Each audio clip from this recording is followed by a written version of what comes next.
Hello guys, good morning, and here we are for the game number 2 ng ating third series. It's gonna be Talon Esports up against Shopify Rebellion. So what a dominating performance by Talon nung game 1. Let's see and find out if same result ba tayo dito for the game number 2, or it's gonna be different and Shopify will be able to claim this and tie the series. 5 seconds remain. Well, waiting tayo dito for the fourth hero ng Shopify Rebellion. Same goes with Talon Esports. Tamang chill casting na lang tayo guys if it's okay. Since late naman na. Tamang enjoy na lang tayo ng game natin dito. Storm Spirit will be picked by Shopify Rebellion. So back to Storm ni Abed.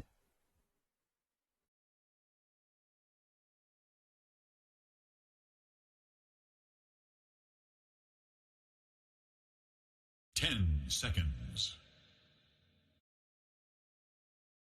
5 seconds remain.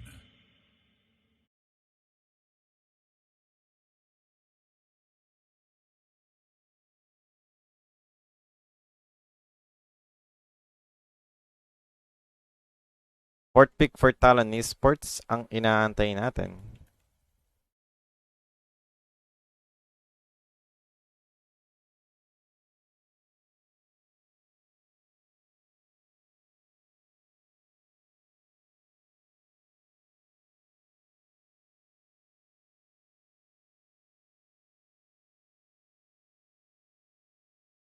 It is Dyer's band. And that's gonna be Tiny para sa side ng Talon Esports. So, Tiny ni Mikoto. Tuturuan mag-Tiny si Abed. Charot lang.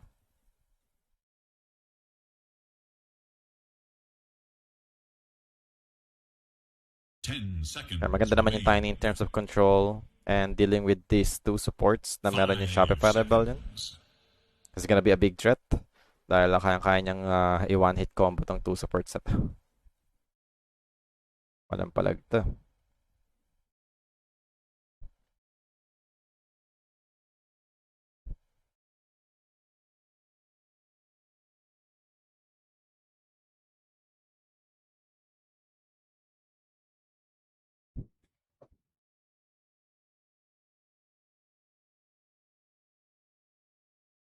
It is Radiant's band. Ano naman Storm na Abed? Well, at least, di ba?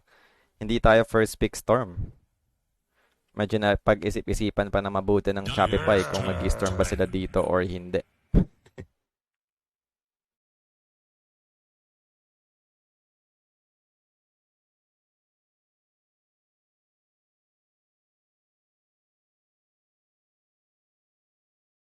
Well, for me, Storm this game is quite decent. So parang maganda naman yung pagkakapick nila ng Storm. Especially in dealing with this support heroes ng Talon Esports. Pero same thing din naman yung ginawa ng Talon dito with this Tiny to deal with the two supports din ng Shopify Rebellion. So, if they could grab one more hero na parang same thing din yung pwedeng gawin for their position 1, then sobrang okay yun. Kung sino man yung makakakuha ng ganong hero. Kasi parehong pause 1 hero yung missing dito for both sides. Versus been removed. And here we go for Shopify Rebellion para sa kanilang last pick.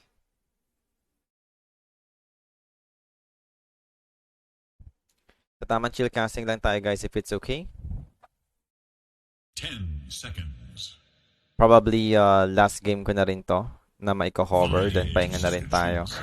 Prepare tayo for tomorrow's series. Troll Warlord will be the final pick for Shopify Rebellion. So, goods naman yung Troll. In dealing up against Darkseer, that I'm not sure, pero at least range hero siya. Hindi naman siya yung maabot basta-basta ng Ion Shell. Malakas naman din siya sa lane stage. So I think Troll will be a fine hero this game. Now, for Talon Esports, do they have any position 1 hero left na parang okay naman?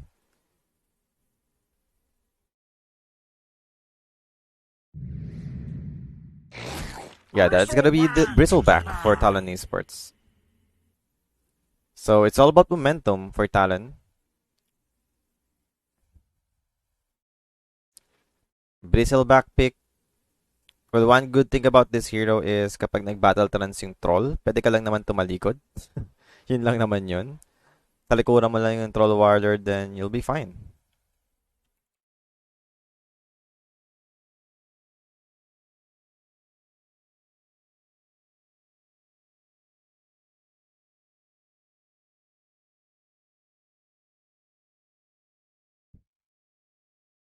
So just trying to wait for the game to start.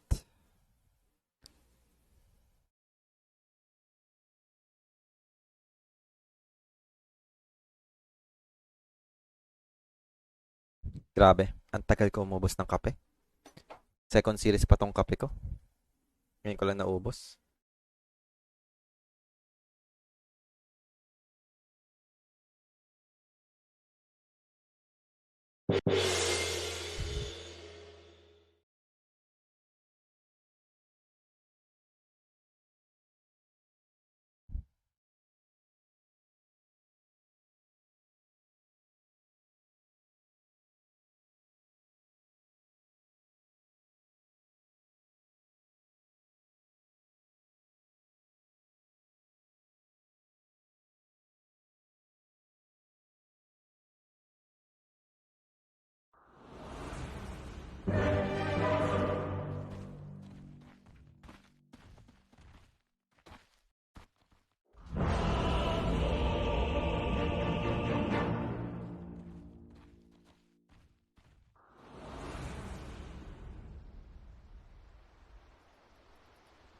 So here we are guys, para sa ating game number 2.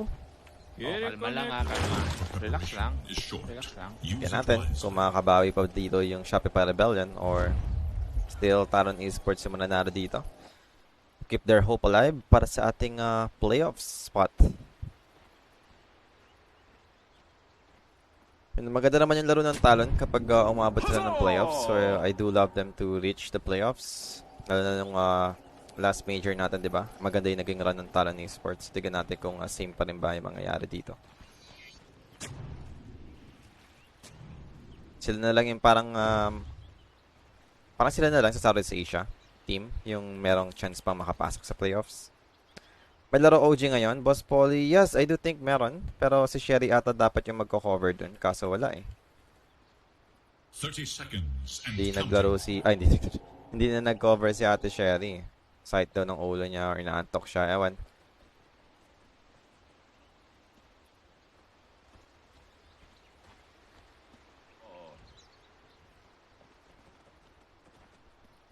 Ito kasi yung binigay sa aking sked.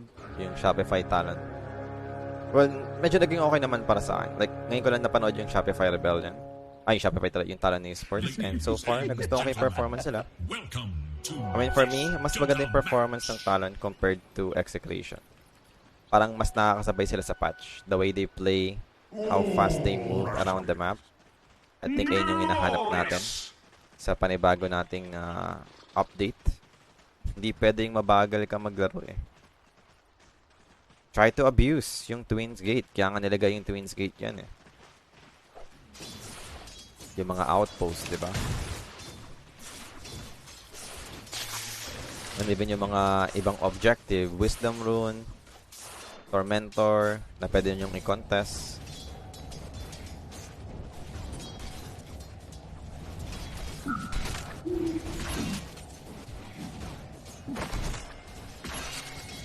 So one thing for sure, level 20, late game timing, much better for Shopify Rebellion, especially level 25 talent ng Doom. That's gonna be their biggest answer up against Bristleback, yung Doom Break. Di pa ba natatalo? Excuse me.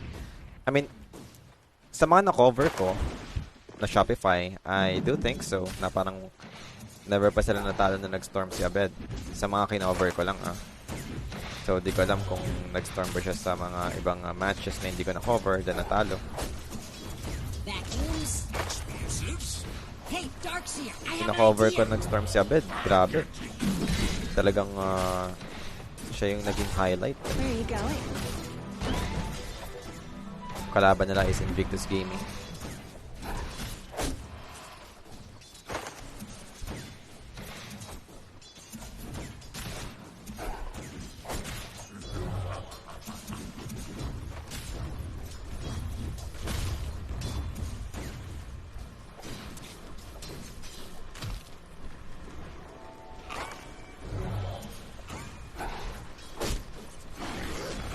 2 minutes in.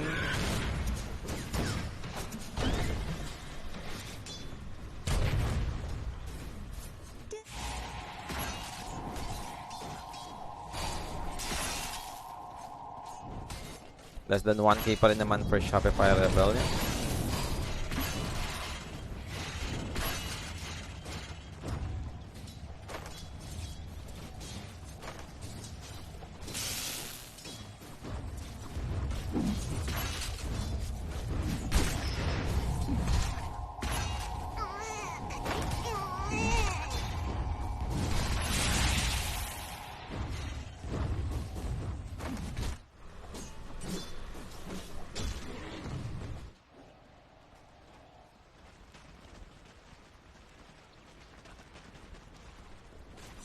So wala pa rin naman tayong first blood. Already 3 minutes na tayo dito sa ating game. Middle is missing.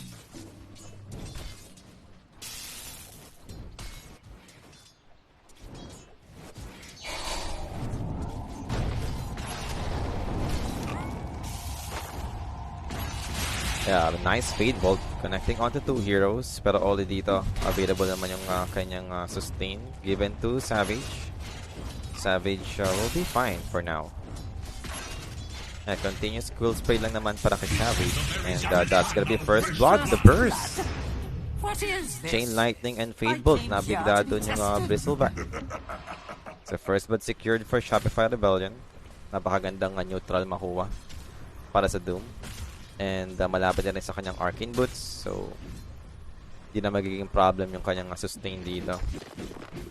For the Rubik, I think boots yung una niyang pinurchase. Secret yung naka first blood, so possible boots yung una niya dyan. Maybe you try to get the arcane boots as well, para lang mas mapadali yung lane nila dito for the bottom. Spaman nila ng spell, then may hirapan ng lumage dyan yung bristleback. Radiant's courier has been killed. Ganda ng neutral nung ano eh. Yung Doom eh. Talagang pangharas eh. Hindi naman natin dito. Abed. Yeah, slightly winning in terms of last hit, pero pag ganun sa deny, it's gonna be over to the Tiny. 89s for Tiny. Well, 3 grab yan. Talagang may hirapan kang i-contest yan kapag available yung 3 grab. Now for jabs, getting chased out by the Troll Warlord, pero hindi naman magiging enough to actually get him. Middle is missing. 5 minutes in, 1-0 pa rin naman yung score natin, mga boss.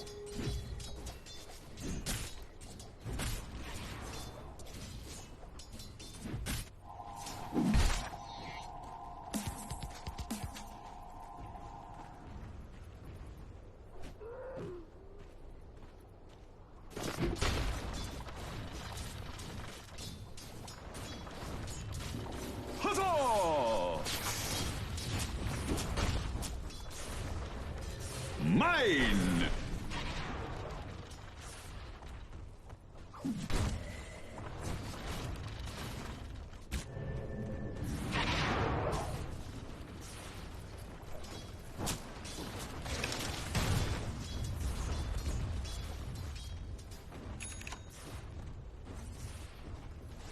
There is little hope for Radiant's middle tower. Dire's top tower is in danger.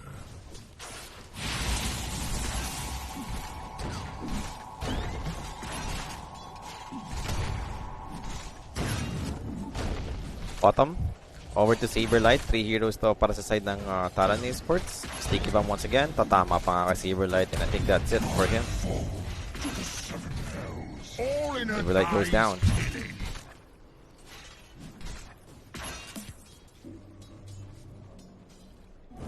I'm getting a The Dire scan, on the hunt for Radiant forces. Radiant's top tower is under attack.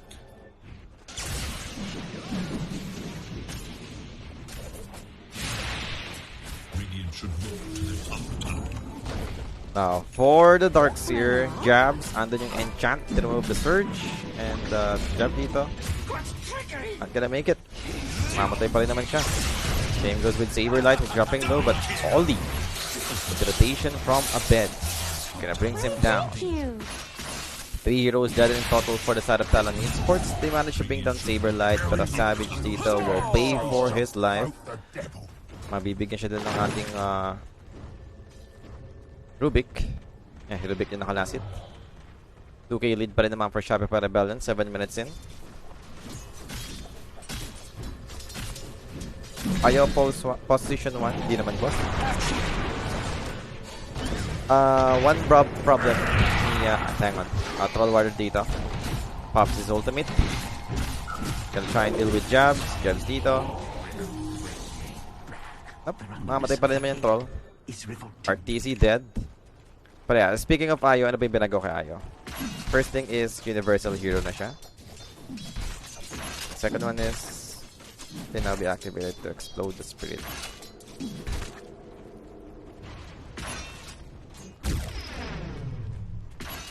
Dire should look to their bottom tower.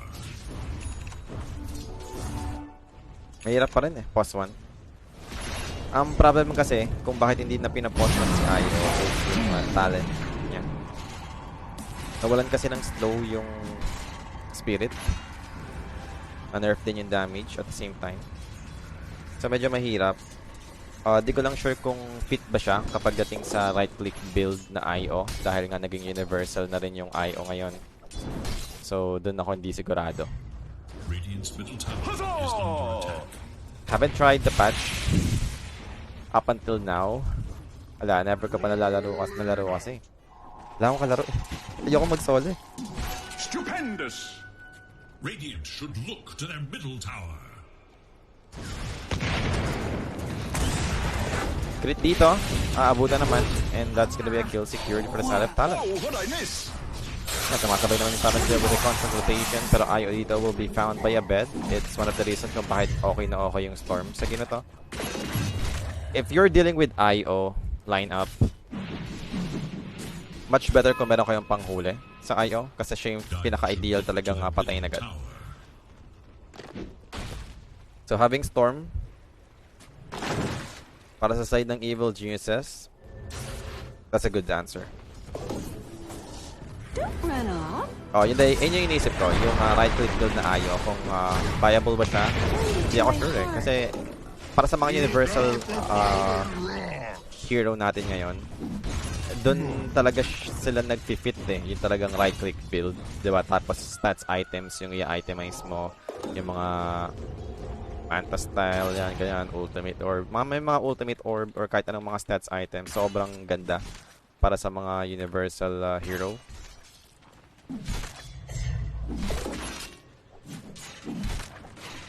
Ang problema lang kasi sa right-click build na IO, overcharge lang yung skill niya na parang magbe-benefit dun sa right-click build niya. Yung tether, yung second skill, parang wala eh. I mean, hindi naman siya nakakatulong sa pagka-transition mo into right-click build. Pero possible, I mean, depende rin talaga siguro sa heroes, ng kalaban mo, or ng kampe mo. Yeah. Marami kasing factor kung kailan magiging effective lalo yung isa pang hero.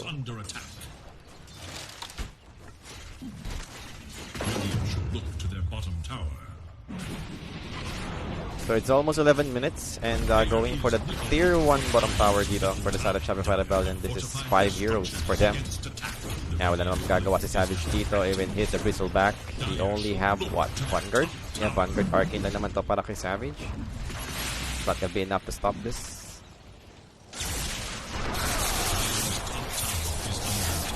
And there goes Oli. Been found. Toss. Play. Doom has been dropped over to the Darkster. That's a good target to begin with. Making sure na wala silang sustain given for the Darkster. Actually, wala pa naman siyang mech or anything. But at least wala silang surge or yung vacuum ball. And they managed to bring down the IO afterwards. So, hindi naman nila tinarget talaga doon yung Darkster. They just did try and make sure na wala silang pang counterplay. Kasi yun yung parang panlaban ng Talon Esports. Yung possible vacuum wall and then avalanche on multiple heroes. Doon sila pwedeng madali yung Shopify Rebellion. So, even though nila napatay yung Darkster na dinom nung ni Saberlight, I think okay pa rin naman yun. Na-prevent nila yung possible na counterplay. Now, Surge over to Mikoto for him to secure the double damage run. Para kay Abed, wala na siya magagawa dyan. Even he wants to grab it, a bit too risky. Maunahan pa rin siya ng Talon Esports. Wala siyang mana eh. Sinagad niya na yung mana niya eh. Hindi pa rin abot eh. Nirefill na lang ni Fly, ni Crit yung kanyang mana. Yun na lang nangyari dun. So, one of the best skill na pwedeng makuha ni Crit dito sa game ito possibly is Radiant's bottom tower has been denied.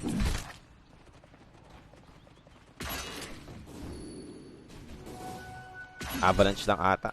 Parang pinaka-the best na makuha ni Crit. Dire's top tower is under attack.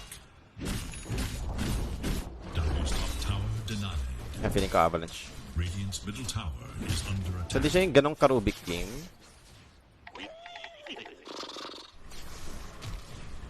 Radiant should look to their middle tower.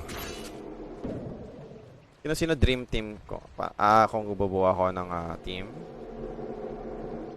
Hindi ko alam eh. Ang hirap eh. I mean, yung mga iba kasi, di ba? Wala na. Past their prime na yung iba. Kasi yung ganong kalakas tulad ng mga dati. Pero to, ang huli nila dito is si Q. Saberlight is dropping low, down to half HP. Bristleback dito. Wala pa namang Aghanim Scepter, pero nag-build up pa rin yung full spray stack. And we'll be able to finish him off. Abed. His mana is dropping low, and we'll be able to finish him off also. There's another hero down for the side of Shopify Rebellion. 2 big cores down for the side of Shopify Rebellion. And slowly nakaka-recover in Talon Esports because of this. Depende siguro on what year yung tinatanong mo, boss.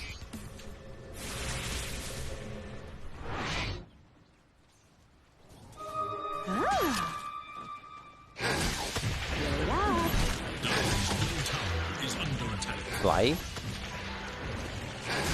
Continues pa rin naman si Savage dito on chasing him out. Pero now, disengage na lang muna. Doom is available para kay Saberlight, pero Savage is not the target for his ultimate. Pops the mech. There goes the heal. Savage dito. Well, finally, Doom will be dropped. Can they finish him off? IO dito, just trying to keep him alive. Surge out. Oh boy. Mabubuhay pa nga ata yung Bristleback dito. Urn of Shadow available for IO, and we will be using it onto the IO itself para magkaroon siya ng extra regeneration given to the Doom. At to the Bristleback. From TI8.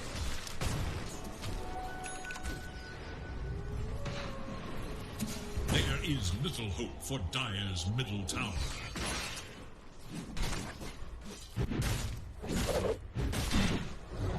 Siguro kung TI8, if we're talking about TI8,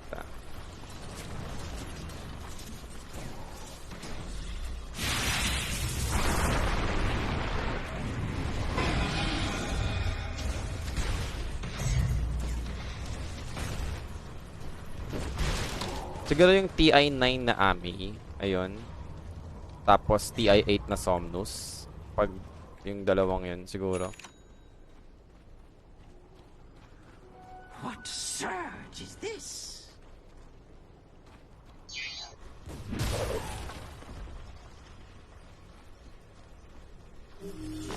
Scan, eager to know Dire's whereabouts. Oh, parang kukuha lang din ako sa LGD. Kasi bait yan siguro. Ano? Q sa support. Mas gusto ko yung laro ni Q compared to FY. But hang on. Troll Warrior dito. Grab up his ultimate. Manning up. Pero ito sinasabi ko, diba? Tatalikuran na ng Bristleback yan. And look at the damage given onto the Shopify squad. Wala ito na magawa. Pag naging target ng troll, Battle Trance, is yung Bristleback, delikado yung Shopify Rebellion. I think for the Troll Warrior, Silver Edge is the key item of this game. So, shoutout nga pala sa'yo, although hindi ko mababasa yung name. Hindi ako pa ng SNY for Troll. I think Silver Edge. Nagkaroon tayo ng changes for Troll's ultimate wherein pwede siyang gumamit ng item kahit nag-battle trance na siya. So at least, diba, kung maging target mo is yung Bristleback, and then gamitin yung Silver Edge para magkaroon ng break. Kasi talagang maliligo kayo ng spray kapag yung troll yung pumalo sa bristleback na nakatalikod. Uy, shoutout sa'yo, Waldo. If that's your real name, para shoutout sa'yo, boss. Radiant's middle tower is under attack.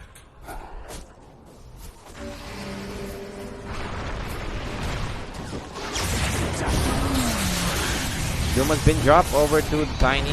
So, ito naman yung sustain given ng IO, but it's not gonna be enough. Masyado mataas na yung damage sila dito. And they don't have the Darkseer during that time.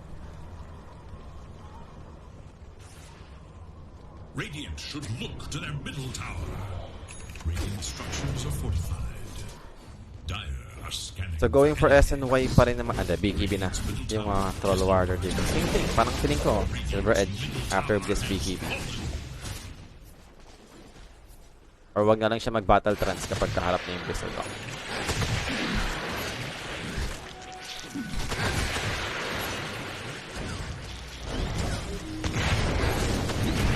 So, Saberlight dito.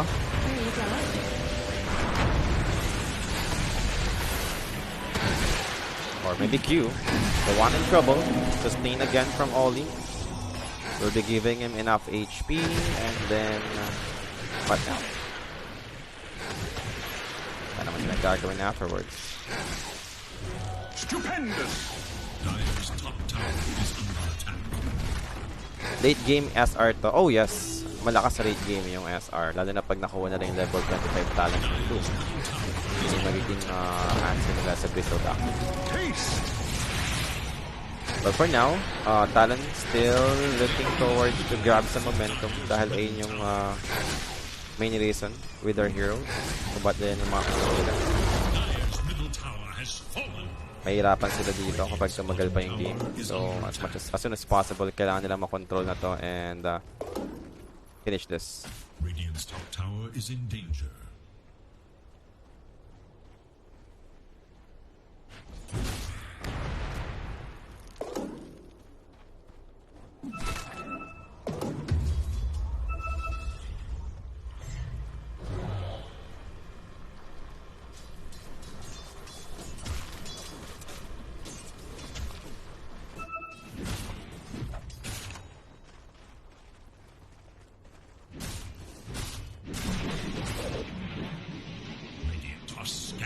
Oh, yep. Tinanggal na yung raid pack, boss. Masyado daw OP.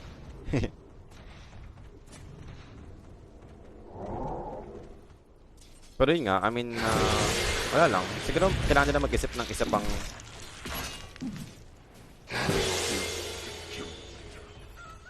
tawag dito.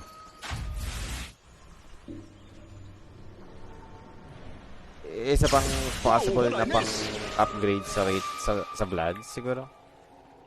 Radiant's tower is under attack. Kaya map-overlord na lang yung pang-upgrade sa Vlads. So parang kung mag-Vlads ka, yung mga heroes like Peacemaster lang yung gagawa na. Abed dito makapag-zip out pa rin naman. Wala na kasing silence yung Blast of the Tempest. That's one of the changes. Ito na lang talaga yung napababay niya.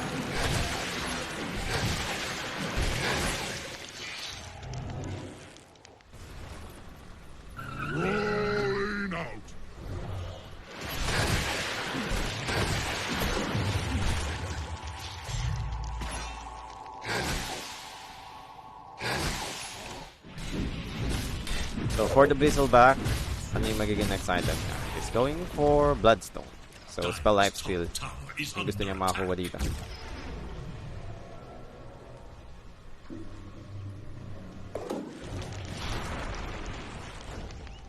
Silver Edge na ba yung troll? Nabi fire? Bakit? Sa surge? Parang hindi ma-surge out. Hindi na tayong sense of grabbing nullifier this game. For me, nandikita ko. Ba't naman siya nullifier?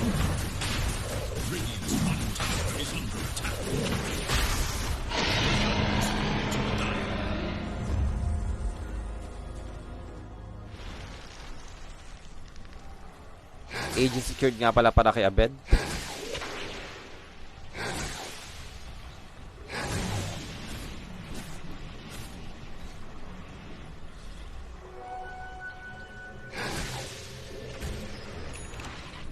Even though dapat lumalamang yung Talon sa early stages, yung may hawak ng game ngayon is yung Shopify Rebellion. So this is a good start for Shopify. 22 minutes in, sila pa rin yung may control sa game. They're up 10k lead. Mahirapan yung Talon Esports dito. They need to outplay Shopify in the upcoming fight. And they're dealing with Aegis Storm para sa next team fight natin dito. That's gonna be hard. Haste!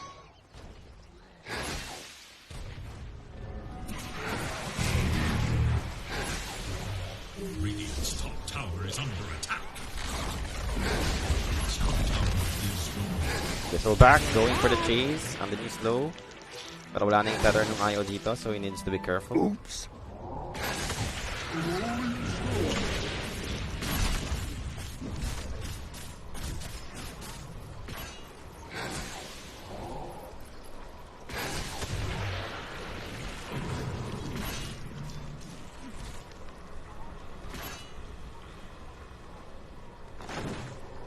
Radiant's middle tower is under attack.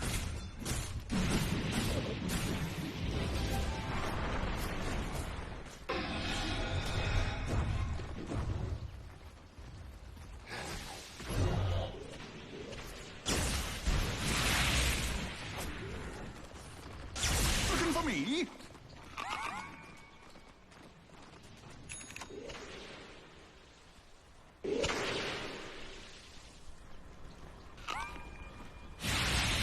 12k advantage for Shopify Rebellion.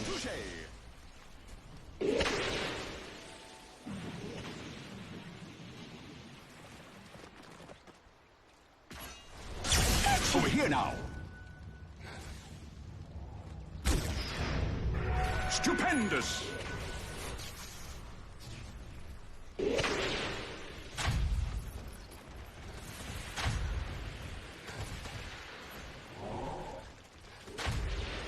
Oh, maganda sana yung Nyx ng first game.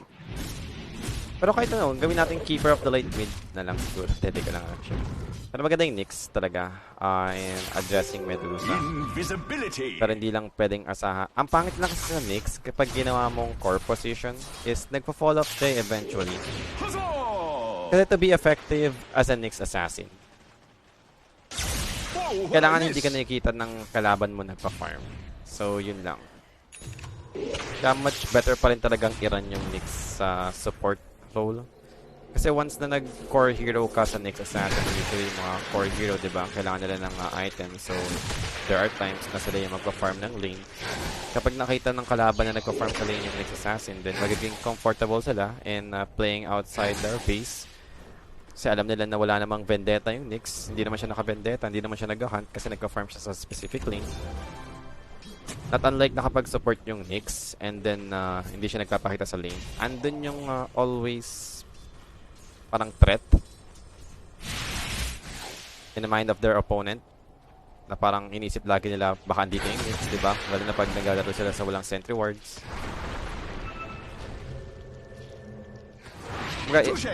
Kahit wala kang ginagawa as a Nyx assassin, hindi ka lang nagpapakita pero hindi ka naman talaga totally naka-vendetta, nakapag-provide ka pa rin ng threat over to your opponent as long as they cannot see you.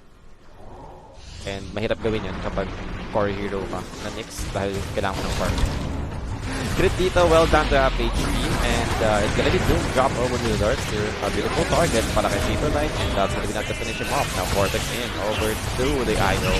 Game goes on to losing 3 right now. The avalanche toss from Mikota gonna kill the Rubik.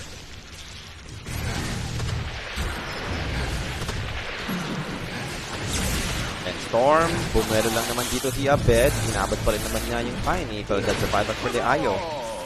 Tether over to Mikoto. And looks like Abed will be their target. Pa naman siyang Aegis for 8 more seconds. He needs to be careful with this one.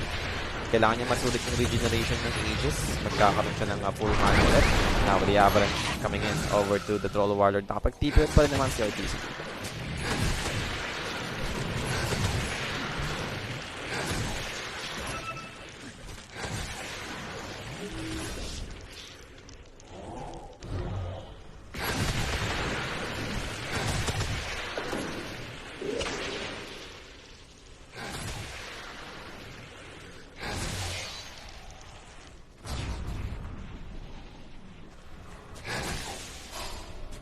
makuunat na.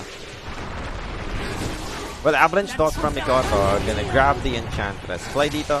Trying to escape. Was that Bits of Berry? Yeah, Bits of Berry. Nagulat ako. Bits of Berry play. Kahit na ng 2 stocks.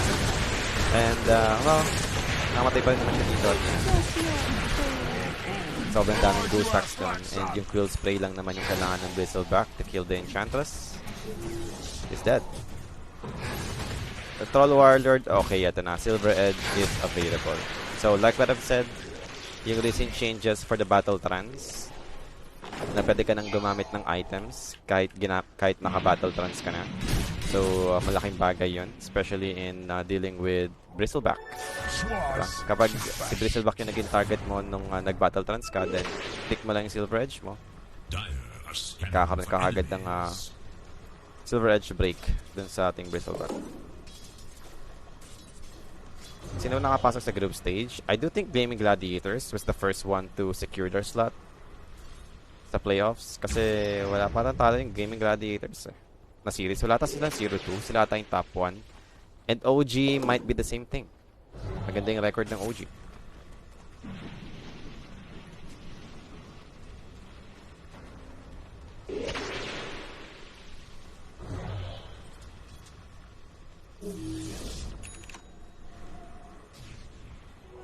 Gold for my armor.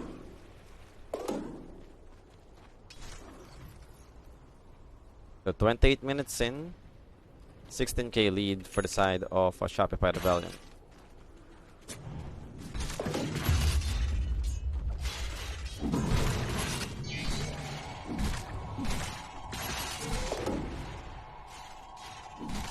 So, tamang farm pa rin naman dito yung Talon Esports for the Bristleback. He's going for Bloodthorn. Yeah, realizing that they need damage. I don't know about Tiny kung mag-aaganim. Okay, mag-aaganim naman yung Tiny dito. Since hindi naman siya yung Bristleback kasi parang hindi siya yung typical talaga na magandang right-click hero. Yung Ags ng Beastmaster ba? Yung sinasabi mo? Well, yes, passive kasi yung Ags ni Beastmaster. So, breakable siya ng Silver Edge. Before, hindi siya passive, active ability siya. So, yun, hindi siya nabe-break. Pero ngayon kasi ginawang passive ability na yung drums ng Beastmaster. So, Silver Edge, yeah, will remove the effect ng kanyang Aghanim Scepter. Almighty money.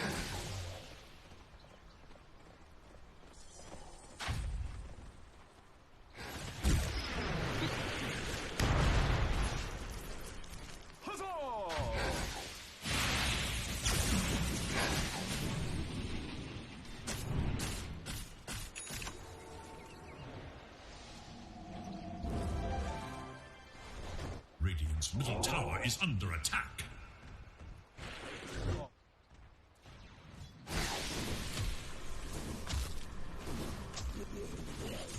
Radiant's middle tower is under attack.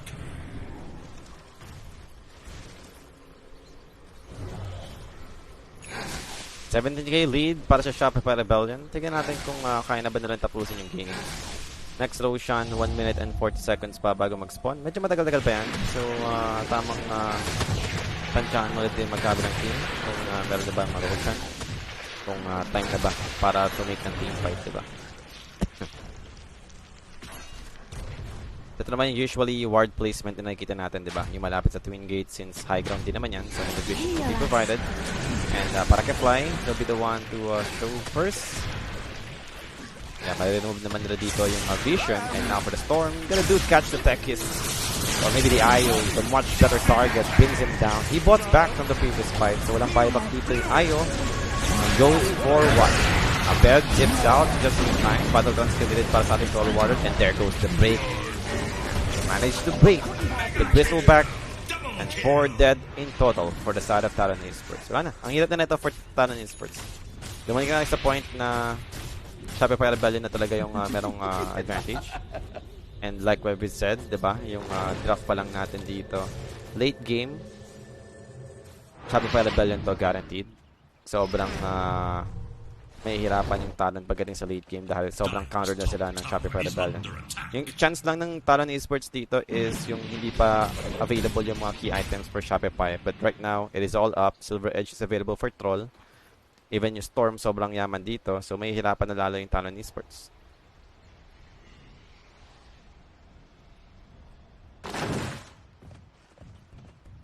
Excuse me. 4 more seconds and Roshan is up. This is second Roshan. Cheese is included. And here comes the heroes for the side of Shopify Rebellion.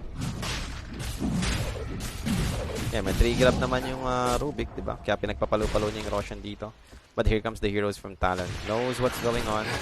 Are ready to try and contest this. But can they do it? Troll will manage to bring down the Texas already. Here comes Infernal Blade over to Savage. Trying to heal up with the Bloodstone. Relocate saved ng Ayo. Will be able to keep him safe. And mukhang di naman nalalaban dito yung Talon Esports. They're already out position. And even Mikoto is getting killed by a bed. Pero nakapag-blink out pa rin naman siya just in time. Losing the Ayo and Tekis for that team fight. Hindi naman tutuloy sa Roshan dito yung Shopify. Oh, yeah. Okay, tumalay na pala. Sorry.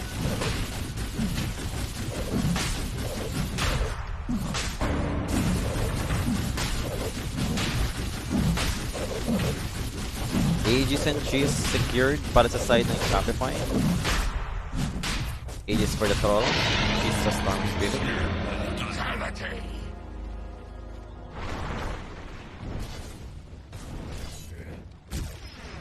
So going for Aghanim Scepter yung Troll Warlord. Same pa rin naman natin yung Aghanims niya. So Whirling Access. So basic dispel din pa rin naman yun na provide. Yan, maganda yan. And removing Goose Stacks. And then removing Surge yung Ayo. So even yung Iron Shell.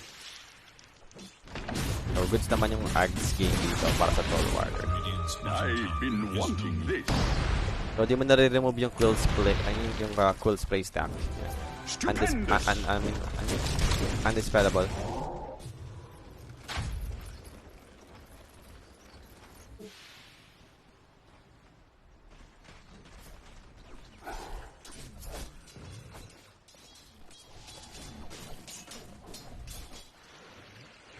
$28K lead for Shopify Rebellion.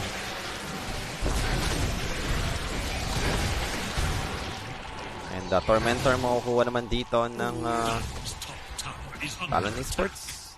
So Shard upgrade will be given to Tekis. I mean, pwede na. I mean, reactive taser, diba? Cast mo siguro sa Bristleback. Ganun yung mangyayari. Sino man yung magiging target ng Shopify. Wala naman natang BKB dito yung Storm Spirit, so malaking bagay yung disarm up against Storm. Siya masyadong magagawa. So yun lang siguro yung pwede natin makita okay dun sa charge na nakuha ng mga Tekis. Storm, tamang farm na naman while the rest of his teammates is pushing the tower. Savage just sitting in front. Yeah, kinakaitan mo naman dito si RTC. Now the big kicks in. Infernal Blade for the follow-up. But the 4 stops will be there, keeping Savage alive, even with the Lotus Orb protecting him. Biglang nagalit si RTC. Binalo niya si Silver Edge.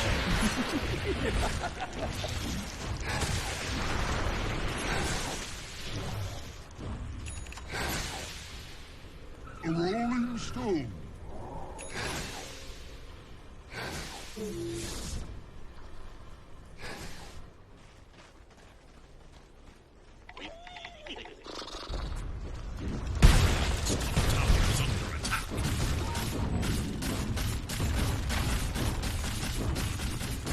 Tier 2 top tower will be claimed by Shopify Rebellion.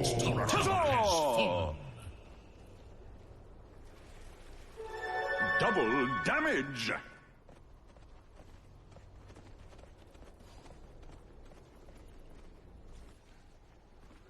Gotcha.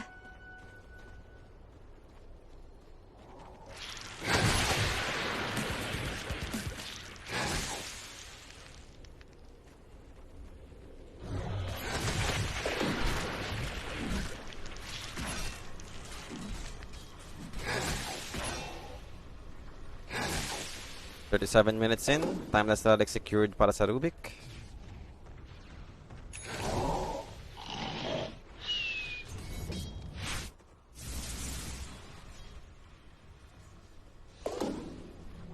Almighty money.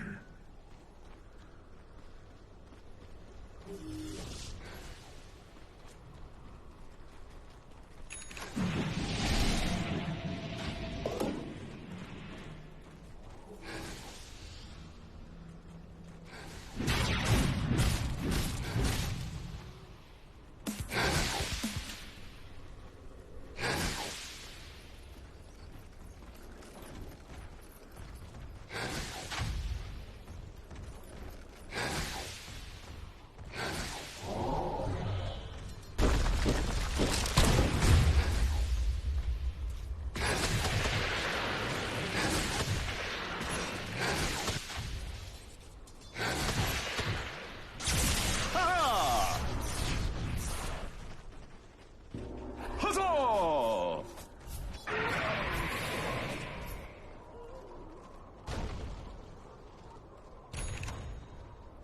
34 advantage pa rin naman for Shopify. The age is about to expire na. Di man na nagamit to. And taking down objectives.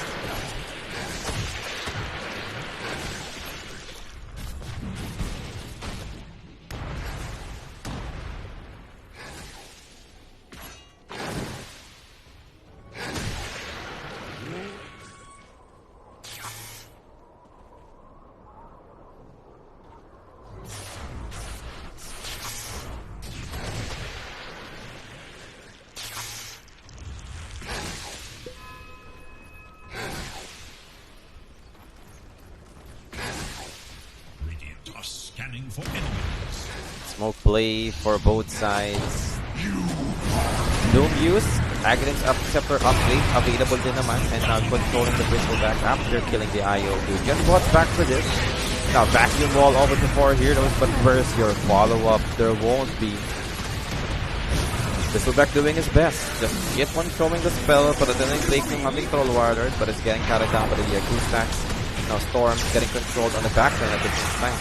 But both will be fine. Wala pa rin mamalay dito for Shopify Rebellion. It's gonna be Troll popping his ultimate over to the Darkster. Now going for the Bristleback lead save for the Rubik with a force that is keeping Arteezy alive from this fight.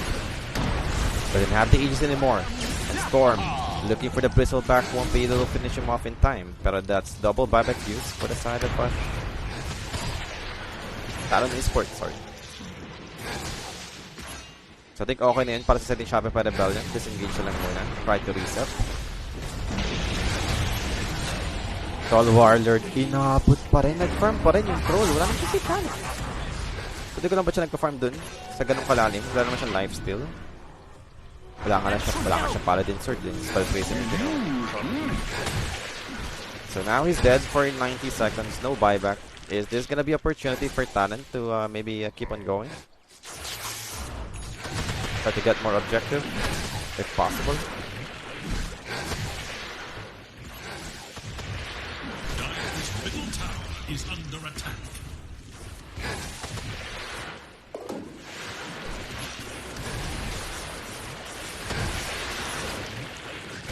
Dire's middle tower is under attack. So here comes Bristleback. Wala siyang masyadong pang right click na items talaga. Talagang more on tankiness, and then yung aasahan niyang damage is yung build up ng Warpath, then yung build up ng Quill Spray. Hindi siya nag-assault kiras. Wala nga rin siyang Abyssal Blade for the X that is able. Well, they have Tiny. And I think Daedalus is almost up para sa Tiny. Pwede na nga niyang pilin. And there we go. Daedalus available. So grabbing damage to. Ma-avalanche 3 volley lang sila dito. Nako po. Wasak. Tapos nag-crit na nag-crit. Ayun yung magiging possible damage dito ng Talon Esports. Physical damage yung sa Tiny, yung malakas na burst.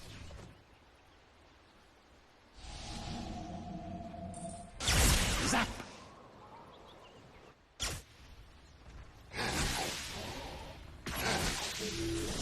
I'm getting...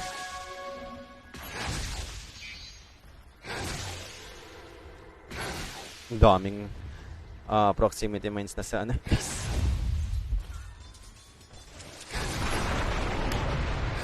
Pinano na. Getting ready for the high ground defense.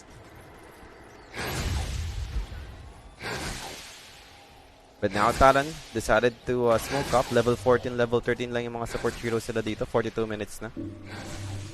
Ooh, jabs. Tamang kolekta pa nga dito ng ating Lotus. 400 din yan. 400 HP and mana. Laking bagay din para sa mga teamfights. Kung meron kang extra slot, sarap. I mean, malaking bagay yun. Para kang merong full one charge. Mataas pa.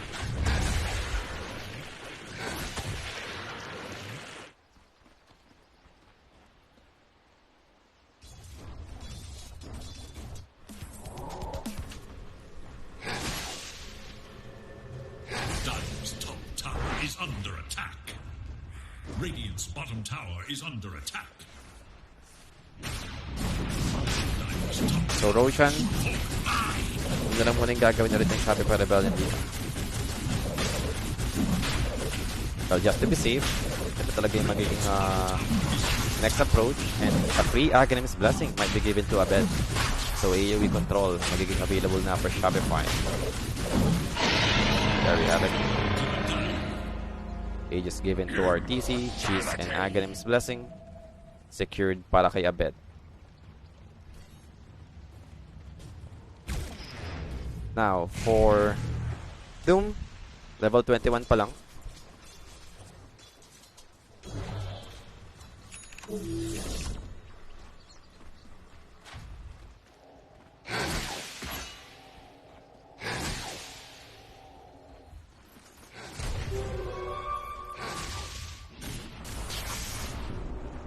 So, aantayin pa ba nila yung refresher orb ni Abed? Isa rin yung sa question.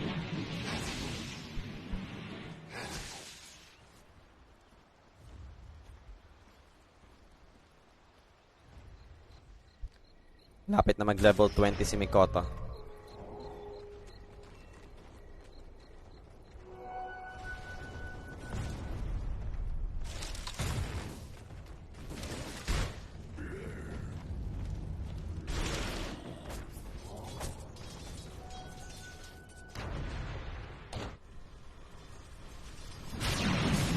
Now it's level 20. Available na yung grow damage, 40%. Although Trickster Claw kasi yung kinuha niya. So, evasion lang naman yan. And magic resistance.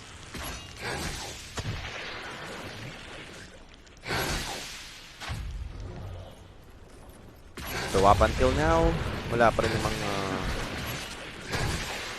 ginagawa dito.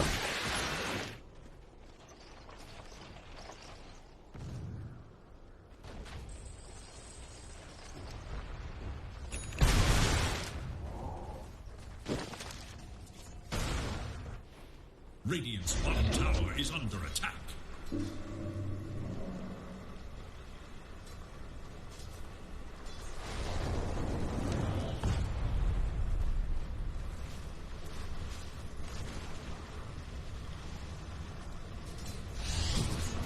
Dire are scanning for enemies.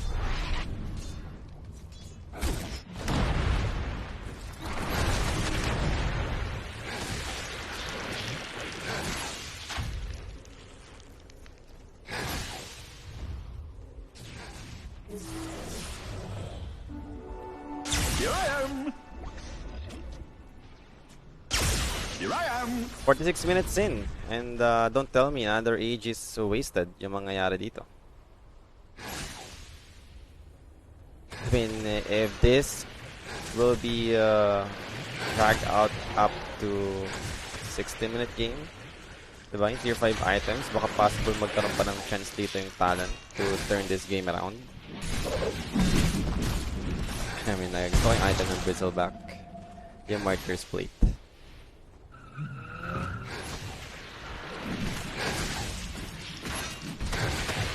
Sasaluhin niya lahat ng damage.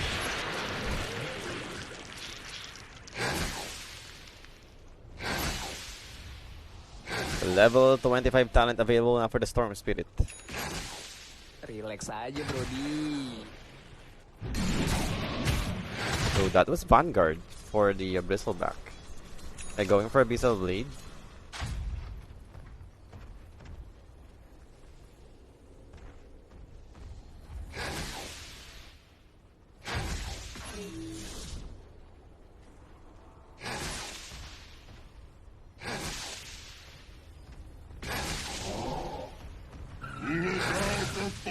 Wala pa rin.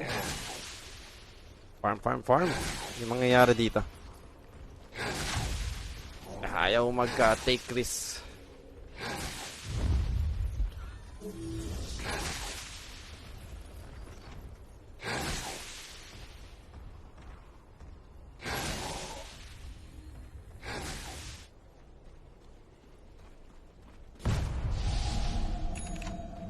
That should help.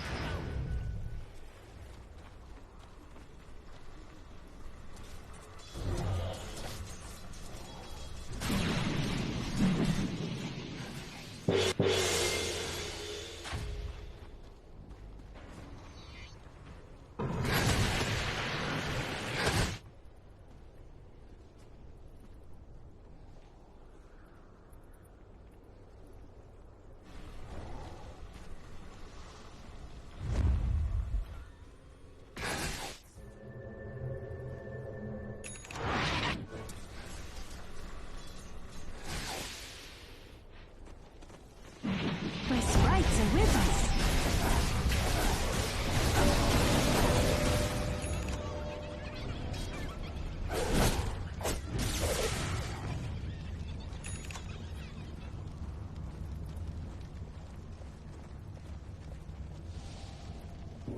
Huzzah!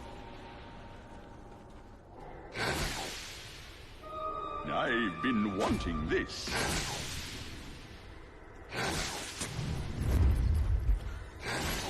$57K advantage for Shopify Rebellion. We're still farming.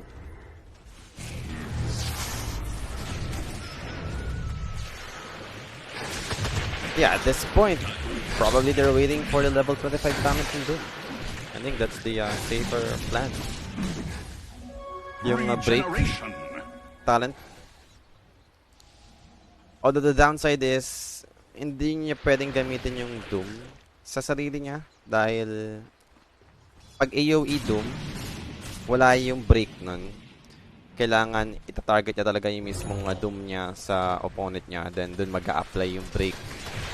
So yun lang naman yung downside niya.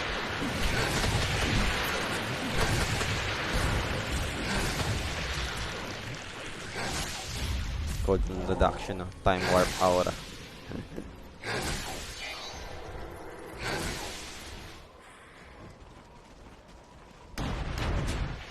50 minutes na sa game natin dito, and finally Talon decided to smoke up. Was that stolen mine ng Rubik? I think so.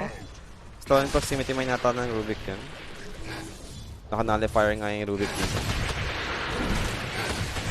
Oh? Bristleback will be spotted. Tatansyahin muna to ng Shopify if they could get him. Medyo mahirap. They have the vision on this area.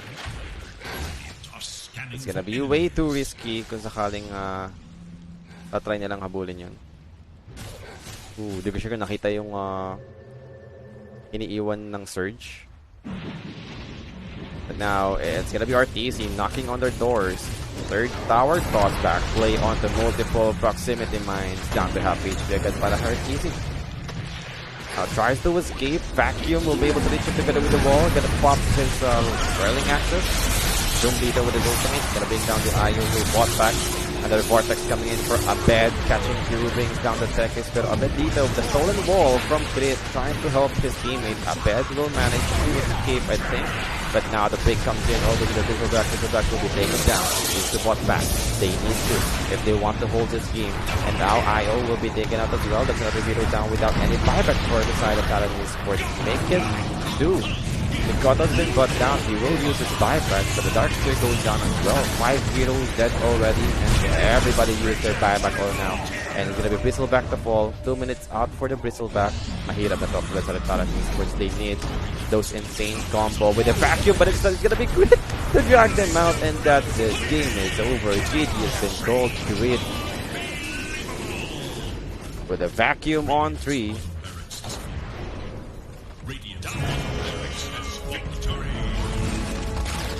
Ano araw ni Doom? Sa neutral yun eh, sa Ancient Youth. Sa Ancient Crypt. Yung merong cooldown reduction. Yung Frost ata na neutral, di ko sure. Pero parang dun ata siya, banda. Well, for this game, talagang lumamang na kasi agad yung Shopify Rebellion. Hindi nagkaroon ng momentum for Talon Esports with this Bristleback lineup. So talagang madali na yung game para sa Shopify. Tumagal lang talaga dito since nag-iingat din naman sila. Ayaw nila magkaroon ng opportunity yung Talon to bounce back. 52 minutes yung inabot natin dito, pero Shopify secures the game and ties the series. So that's it for tonight. Di ko na makakover yung next series natin, guys, unfortunately. Medyo late na rin and di ko na rin kaya. So kita-kits lang tayo bukas para sa ating last day ng group stages. And good night sa inyong lahat, guys.